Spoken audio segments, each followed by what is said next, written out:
السلام عليكم ومرحبا بكم في قناة ليلى براغل. كنتمنى يلقاكم هذا الفيديو بصحة جيدة.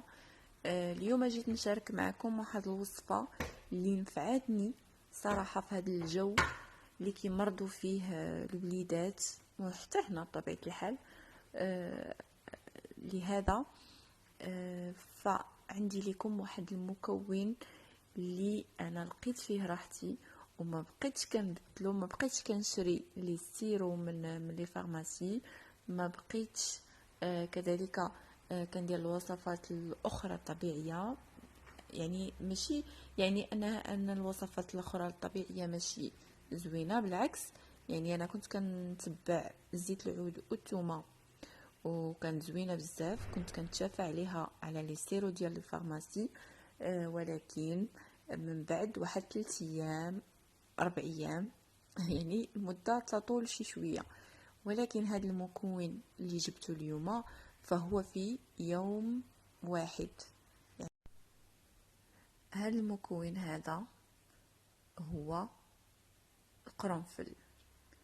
صراحه هذا القرنفل هذا فعنده فوائد كثيره بزاف بزاف بزاف. يعني يديروا غوشيرش في جوجل وشوفوا الفوائد ديال هذا القرنفل، فلا تعد ولا تحصى.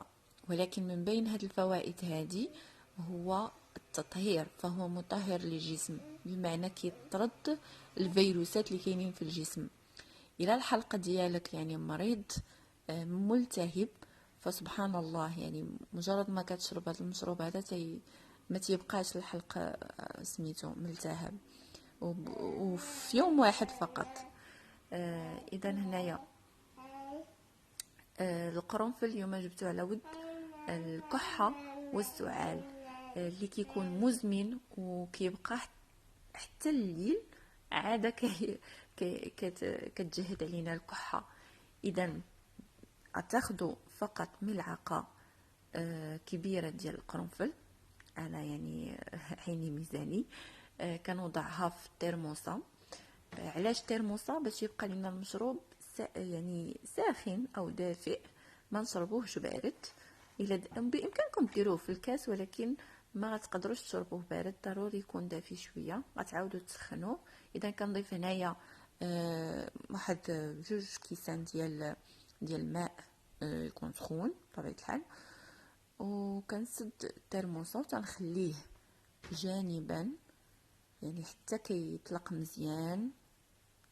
يعني نقول واحد 4 سوايع مثلا نديرو انا في الليل ونبداو نشربو في الصباح. ناخذ كأس في الصباح وكأس في المساء، وغادي نعس مرتاح. نتوما غادي تشوفوا غتجربوا، يعني ماشي شي حاجه صعيبه اللي ما غتقدروش عليها. فمكون واحد جربوه ما غاديش تندموا اكيد، وغادي تنفعكم هذه الوصفه كما نفعتني انايا ونفعت وليداتي الحمد لله. لهذا انا بغيت نفع كاع الامهات بهذا سميتو، لان هما كيعانيو في هذا الوقت ديال البرد وسميتو ديال البرد. المهم البنات ان القرنفل فهو المنقذ ديالي من الكحه والسعال. وما بقى لي الا نقول لكم دمتم في رعايه الله، والى وصفه اخرى باذن الله. كل هاد الوصفات اللي بغيت نقول لكم انني مجرباهم ومعتمداهم. اذا هنايا راه من بعد ما سميتو من بعد ما طلق لينا القرنفل مزيان بعد 4 سوايع هكا كيولي يعني زوين. وبامكان الاطفال اللي ما بغاوش يشربوا لكم بامكانكم تضيفوا ملعقه صغيره ديال العسل الحر.